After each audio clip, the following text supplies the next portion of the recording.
साथियों नमस्कार। कैसे हैं सब लोग। हिंदी लेकर हम आ गए हैं फिर से। और ये हिंदी जो है आपको कई एग्जामों में, जैसे लेखपाल है और अभी सुपर टेट होने वाला है, उसमें भी काम देगा।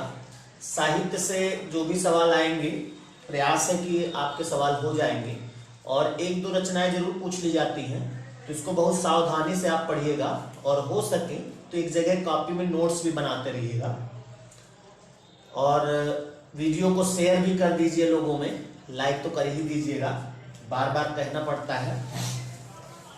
इसके पिछले भाग में जो रासो ग्रंथ हमने एक पार्ट दिया था आपको, उसमें आपको हमने 2-3 रासो लिखा दिए थे। खुमार रासो लिखाया था, दलपत विजय वाला। बीसल देव रासो लिखाया है, नरपत नाल वाला। और हमीर रासो लिखाया है, परमाल रासो यानी आलाखंड लिखाया है। उसके बाद एक हेडिंग पड़ रही थी आपकी पृथ्वीराज रासो। तो आज चर्चा होगी पृथ्वीराज रासो पर। पृथ्वीराज रासो तो है ही है एक रचना, साथ ही जो इसके राइटर हैं चंदर बरदाई, उन पे बहुत सारे सवाल बनते हैं, तो उनको आपको बारी बारी से एक एक सवाल पर चर्चा होगी और उसको आपको लिखना है। साथ ही हम आपको पर डे एक रीजनिंग का भी भाग प्रोवाइड करा रहे हैं, तो वो शुरुआत से स्टार्टिंग से पूरी रीजनिंग पढ़ाएंगे। तो वो जो नए साथी हमारे जुड़ रहे हैं उनके लिए फायदेमंद है और आपकी भी जिम्मेदारी है थोड़ी सी। अगर कोई छोटा भाई बहन आपका तैयारी कर रहा है या करेगा तो उसको जरूर बता दीजिए, वो पढ़ ले, ठीक है। तो पृथ्वीराज रासो जो चंदर बरदाई हैं, इनके राइटर, आप जानते हो पृथ्वीराज चौहान के दरबार में रहते थे और ये कहा जाता है कि पृथ्वीराज चौहान का जन्म जिस दिन हुआ था उसी दिन चंदर बरदाई का भी जन्म हुआ था। ये एक इत्तेफाक ही है, लेकिन इससे बड़ा इत्तेफाक एक और है कि ऐसा पढ़ने को मिला है रासो ग्रंथ में, इसमें पृथ्वीराज रासो में भी, कि जिस दिन पृथ्वीराज चौहान का जन्म हुआ उसी दिन चंदर बरदाई का जन्म हुआ था। और एक बहुत बड़ा इत्तेफाक ये है कि जिस दिन पृथ्वीराज चौहान की मृत्यु हुई थी उसी दिन चंदर बरदाई की भी मृत्यु हुई थी। देखिए कितना बड़ा इत्तेफाक है। और पृथ्वीराज चौहान के दरबार में रहते थे, दरबारी कवि तो थे ही, साथ में उनके सखा भी थे, मतलब साथ में सभी काम ज्यादातर करते थे वो। और पृथ्वीराज एक बार जब शहाबुद्दीन गौरी पृथ्वीराज चौहान को कैद करके ले गया, यानी कि उनका कैद कर लिया, तो कुछ दिन बाद, ऐसा कहा जाता है कुछ दिन बाद, जिस समय वो चंदर बरदाई लिख ही रहे थे उसी में जिक्र मिलता है इसका, कुछ दिन बाद फिर उनके सखा यानी कि चंदर बरदाई भी वहीं चले गए, दिल्ली चले गए। और उस समय पृथ्वीराज, ये क्या कहते हैं, रचना जो पृथ्वीराज रासो है पूरा नहीं हुई थी, तो वो ये रचना को अपने पुत्र जल्लहड़, उनके पुत्र का नाम जल्लहड़ है, उनको सौंप के चले गए और इशारा कर दिए कि इसको आप पूरा कीजिए। तो बचे हुए भाग को जल्लहड़ ने पूरा किया है। तो एक सवाल पूछा जा सकता है कि जो चंदर बरदाई है उसको अपूर्ण था, उसको पूरा किसने किया, तो उनके पुत्र जल्लहड़ ने पूरा किया है। समझ में आ गई बात। तो इस तरह से ये कुछ पॉइंट हैं जो कि आपको लिखने हैं पृथ्वीराज रासो में, और कुछ बातें हैं वो धीरे धीरे हम लिखाएंगे, आपको बताते रहेंगे। तो पहले तो आपने लिख ही लिया होगा, नीचे पहला पॉइंट लिखो, पृथ्वीराज रासो की रचना। हाँ, एक और दिमाग में बात आ गई, अभी कमेंट करके किसी ने पूछा था कि ग्रंथ और रचना में क्या अंतर होता है, एक ही होते हैं कि अलग होते हैं।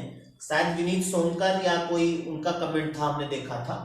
तो बेटा ऐसा है कि जो ग्रंथ होता है बड़ा सा होता है, उसमें सर्ग होते हैं, अध्याय होते हैं, वो ग्रंथ होता है। और रचना एक छोटी सी भी किसी की है तो वो रचना हो, यानी सभी रचनाएं, जिसकी भी रचना, वो रचना तो कहलाई जाएगी, लेकिन अगर वो रचना बड़ी हो गई तो उसे ग्रंथ कहा जाता है। जैसे रामचरितमानस तुलसीदास जी की रचना है लेकिन ये ग्रंथ है, तो इसी तरह चंद्रबरदाई जो ये जो पृथ्वीराज रासो है ये भी बहुत बड़ा ग्रंथ है, कहा जाता है इसमें 2500 पेज है, 2500 पेज है और इसमें 69 सर्ग है। सर्ग मतलब अध्याय। और इसमें पृथ्वीराज रासो की भाषा में इसमें सर्ग नहीं कहा गया है, ना तो अध्याय कहा गया है, बल्कि इसमें जो चैप्टर है उनको समय बोला गया। समय यानी जैसे एक चैप्टर है तो उसको एक समय, 2 समय, 3 समय, इस तरह से इसमें 69 समय है, यानी 69 सर्ग है। और इस पृथ्वीराज रासो में 2500 पेज है। समझ में आ गई बात? तो इसको लिख लो जरा। पृथ्वीराज रासो ग्रंथ क्या, ये महाकाव्य है। पृथ्वीराज रासो चूंकि ये हिंदी के प्रथम महाकवि भी हैं तो इनकी रचना महाकाव्य हो जाएगा। तो लिखो पृथ्वीराज रासो की रचना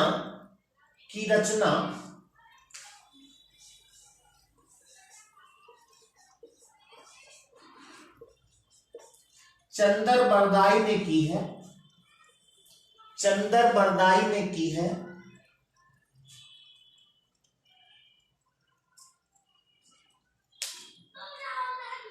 चंद्रबरदाई ने की है।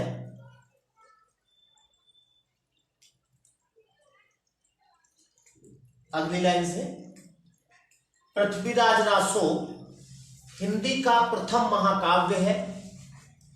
पृथ्वीराज रासो हिंदी का प्रथम महाकाव्य है। पृथ्वीराज रासो हिंदी का प्रथम महाकाव्य है। अब जब पृथ्वीराज रासो महाकाव्य प्रथम है तो इसके रचनाकार जो हैं वो प्रथम महाकवि होंगे, है ना? तो लिखिए महाकाव्य है उसको लिखो तथा इसके रचयिता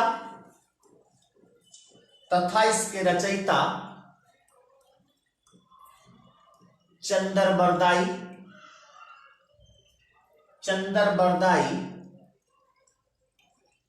हिंदी के प्रथम महाकवि हैं। हिंदी के प्रथम महाकवि हैं।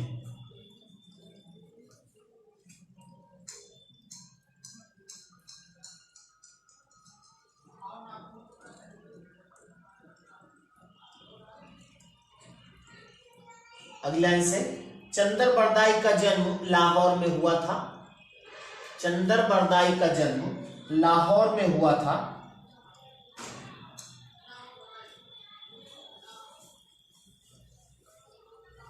ये पृथ्वीराज चौहान के दरबारी कवि थे।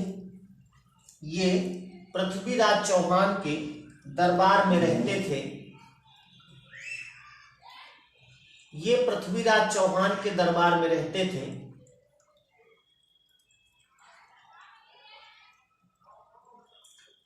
अगली लाइन से लिख लो, कहा जाता है कि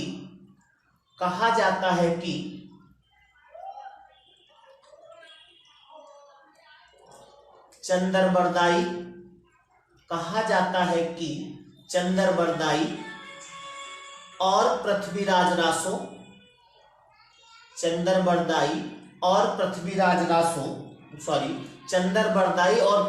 चौहान चंद्रबरदाई और पृथ्वीराज चौहान का जन्म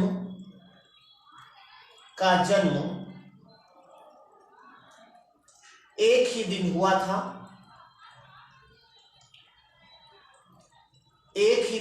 था।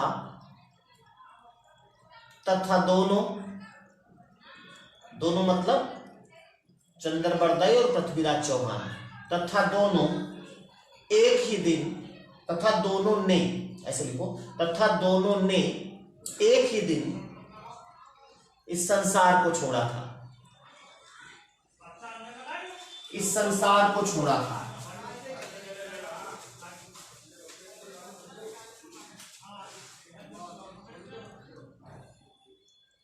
आगे लिखें, पृथ्वीराज रासो के सर्ग या अध्याय को पृथ्वीराज रासो के सर्ग या अध्याय को पृथ्वीराज रासो के सर्ग या अध्याय को समय कहा जाता है।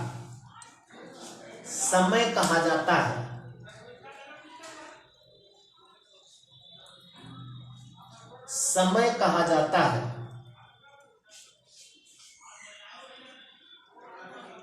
अगली लाइन से लिखो, 2500 पृष्ठों वाले 2500 पृष्ठों वाले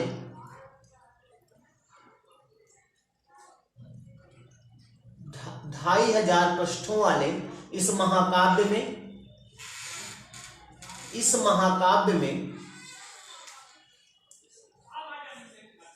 69 सर्ग हैं। यह सर्ग यानी समय, 69 समय है। चाहे समय लिख लो चाहे सर्ग लिख लो, कुछ भी। क्वेश्चन आ सकता है कि रासो ग्रंथ में यानी पृथ्वीराज रासो में सर्ग या अध्याय को क्या कहते थे, ऐसा सवाल पूछा जा सकता है। तो इसमें 69 समय है।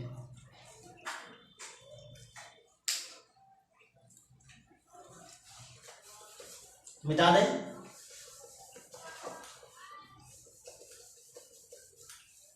आगे लिखें अगला पॉइंट, पृथ्वीराज रासो में श्रृंगार और वीर रस की प्रमुखता है। श्रृंगार लिख लोगे ना, पिछले बार मैंने बताया था, लेकिन फिर एक बार बता दूंगा। श्रृंगार, और जब जैसे जितनी बार आवे उतनी बार जब शुद्ध लिखोगे तो ये सवाल जब पेपर में आएगा तो आपके लिए बेकार रहेगा, एकदम हलवा टाइप में रहेगा और आपको लगेगा कि पूछा क्यों गया, एकदम बेकार हो। जैसे जितनी बार श्रृंगार आता है हम आपको बता देते हैं, ऐसे लिखा जाता है। पृथ्वीराज रासो में श्रृंगार और वीर रस की प्रमुखता है।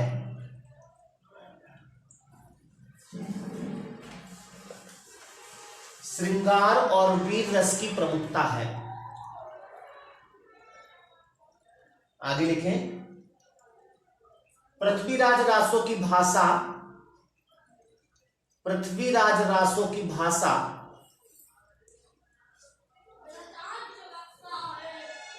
पृथ्वीराज रासो की भाषा ब्रज मिश्रित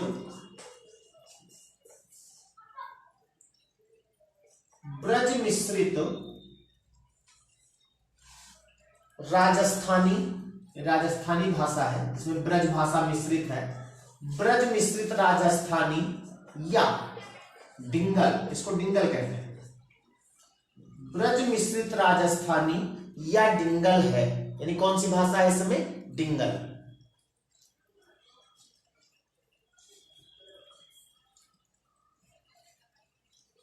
मिटा दें। एक रचनाकार है, कवि है, आप जानते होंगे, डॉक्टर हरिवंश राय बच्चन। तो डॉक्टर हरिवंश राय बच्चन ने पृथ्वीराज रासो जो ग्रंथ है, महाकाव्य है, इसको महाकाव्यात्मक त्रासदी कहा है। महाकाव्यात्मक त्रासदी। पॉइंट को लिख लिया जाए।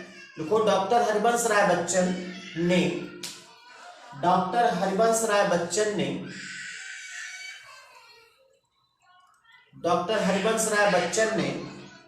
पृथ्वीराज रासो को महाकाव्यात्मक त्रासदी कहा है। महाकाव्यात्मक त्रासदी कहा है।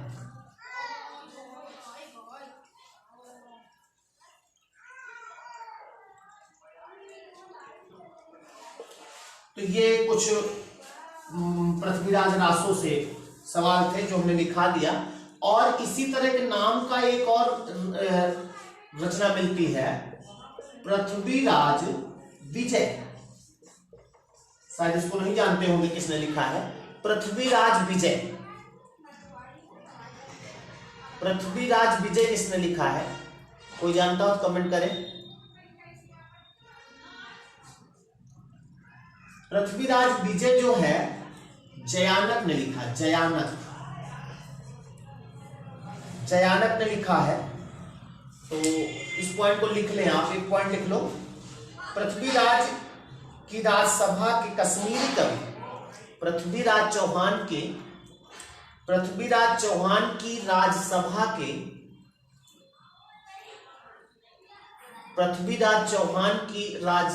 के कश्मीरी कवि कश्मीर के थे। कश्मीरी कवि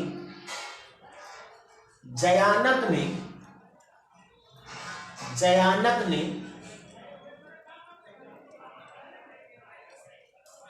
पृथ्वीराज विजय नामक ग्रंथ की रचना की। पृथ्वीराज विजय नामक ग्रंथ की रचना की। यह संस्कृत भाषा में है।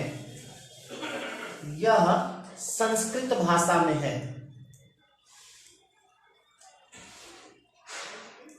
तो ये क्या कहते हैं, पृथ्वीराज चौहान, पृथ्वीराज रासो से कुछ पॉइंट थे जो हमने लिखा दिया है। और अभी बाद में जब ये एक एक स्टेप हम आगे बढ़ रहे हैं, जैसे जैसे समाप्त होगा, अंत में हम विविध प्रश्नावली कराएंगे, तो उसमें और भी जो क्वेश्चन मिक्स आपको आदिकाल से मिलते हैं, वो मिक्स क्वेश्चन आपको पॉइंट वाइज लिखवा देंगे, तो ये आदिकाल समाप्त हो जाएगा। ठीक है, तो इस तरह से रासो ग्रंथ की बात हो गई। अब आगे हम एक एक कवि की और बात करेंगे जो आदिकाल के हैं, लेकिन उन पे चर्चा करने से पहले हम आपसे एक और निवेदन करेंगे कि अगर ये वीडियो अच्छा लग रहा है तो आप लाइक जरूर कर दीजिए। जितने व्यू होते हैं, जितने लोग देखते हैं, उस हिसाब से लाइक नहीं होता है, लाइक कर दीजिए। अभी नए नए हम यूट्यूब पर हैं, थोड़ा इसको जोड़ा जाता है। और कमेंट कर दीजिए, जरूर कमेंट कर दीजिए। जितने लोग देखते हैं कमेंट तो बनता है, और वीडियो को आप शेयर जरूर कर दिया करें। ठीक है, तो आज यहीं तक, मिलते हैं अगले वीडियो में और कुछ अच्छे अच्छे पॉइंट के साथ। तब तक के लिए नमस्कार।